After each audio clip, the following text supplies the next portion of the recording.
Diploma in nursing science and midwifery এবং diploma in midwifery কোর্সকে স্নাতক সমমান করার দাবিতে বিভিন্ন স্থানে মানববন্ধন ও অবস্থান কর্মসূচি পালন করেছেন নার্স মিডওয়াইফরা। দ্রুত এই কোর্সগুলোর ডিগ্রি স্বীকৃতি দেওয়ার দাবি তাদের।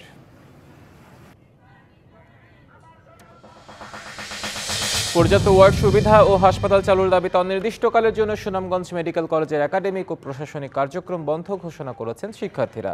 সকালে ভবনের ফটকে তালা দিয়ে শাটডাউন কর্মসূচি পালন করেন তারা।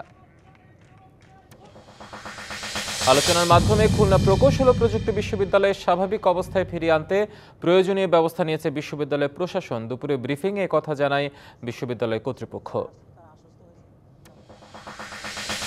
শরীয়তপুরের বুড়িরহাট উচ্চ বিদ্যালয়ের স্কুল ম্যানেজিং অ্যাডহক কমিটিতে বহিরাগতের নাম প্রস্তাবের প্রতিবাদে মানববন্ধন, বিক্ষোভ ও অবস্থান কর্মসূচি হয়েছে। সকালে বিদ্যালয়ের মাঝে এই কর্মসূচিতে অংশ নেন শিক্ষক, শিক্ষার্থী, অভিভাবক ও স্থানীয় বিএনপি নেতাকর্মীরা।